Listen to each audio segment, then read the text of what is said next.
تو کہاں سے کہاں بات چلی گئی.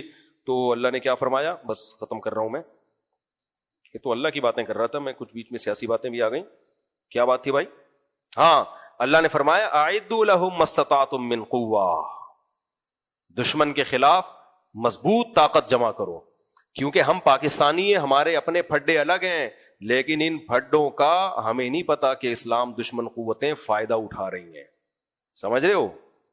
بھاگتے چور کی لنگوٹی, جب ملک میں اس طرح کی انارکی پھیلتی ہے نا تو بہت ساری طاقتیں کود جاتی ہیں, پھر پتہ ہی نہیں چلتا کہ کون سچی مچی کا اعتراض کر رہا ہے اور کون اس اعتراض سے غلط فائدہ اٹھا رہا ہے. تو ہم پاکستانی مسلمان ہیں, پھر ہم پاکستانی ہیں اس حیثیت سے کہ ہم ایک ملک میں رہتے ہیں, تو اس کو ہم سب نے مل کے بچانا ہے. تو کبھی کسی غیر کو مت گھسنے دو اور غیر کو فائدہ مت اٹھانے دو, کیونکہ یہ اللہ کا حکم ہے, مضبوط طاقت اور قوت جمع کرنی ہے تم نے اپنے دفاع میں.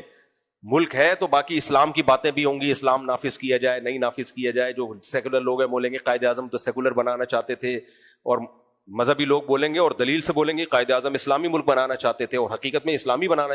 تو یہ سب باتیں جب ہیں جب ملک ہے, عدالتی خلا کے خلاف بھی میں چیختا ہوں یہ غیر شرعی قانون ہے, یہ سب باتیں جب ملک ہے, ملک ہی نہیں ہوا تو پھر عدالتی خلے ولے تو وہ تو ہلکی چیز بن جائے گی بھائی, ٹھیک ہے نا. تو سیکولر قوتوں کے ہاتھ میں ملک چلا ہے. جو لیبیا کا حشر ہوا اور عراق کا حشر ہوا وہی حشر ہمارا بھی ہوگا. اللہ تعالیٰ ہماری حفاظت فرمائے. کافی ہو گیا میرا خیال ہے.